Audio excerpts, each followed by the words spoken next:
ഭക്തിനിർഭരമായി കരിക്കകം ശ്രീ ചാമുണ്ഡി ദേവി ക്ഷേത്രത്തിലെ പുറത്തെഴുന്നള്ളത്ത് ഉച്ചപൂജയ്ക്ക് ശേഷം തങ്കരഥത്തിലാണ് ദേവിയെ പുറത്ത് എഴുന്നള്ളിച്ചത്. നാളെ രാവിലെയും പുറത്തെഴുന്നള്ളത്തുണ്ടാകും. ഈ മാസം 30-നാണ് പ്രസിദ്ധമായ തിരുവനന്തപുരം കരിക്കകം പൊങ്കാല.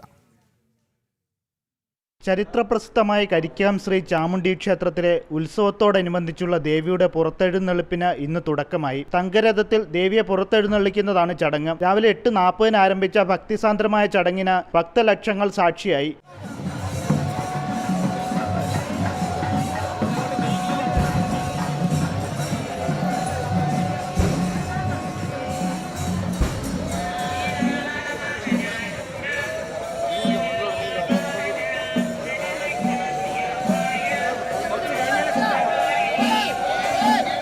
തങ്കരഥത്തിൽ പുറത്തെഴുന്നള്ളത്ത് നടത്തുന്ന ദേവിയുടെ തേര് വലിക്കുന്നത് വ്രതമെടുക്കുന്ന ഭക്തരാണ്. തെക്കൻ കേരളത്തിൽ അപൂർവം ക്ഷേത്രങ്ങളിൽ മാത്രമാണ് രഥത്തിൽ പുറത്തെഴുന്നള്ളത്ത് നടക്കുന്നത്. ക്ഷേത്രത്തിൽ നിന്ന് പുറപ്പെട്ട വിവിധ കവലകളിലൂടെയാണ് എഴുന്നള്ളത്ത് തിരിച്ചെത്തുന്നത്.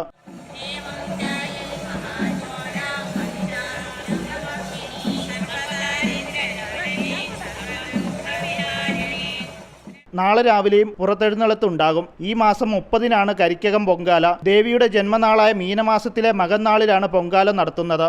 ജനം, തിരുവനന്തപുരം.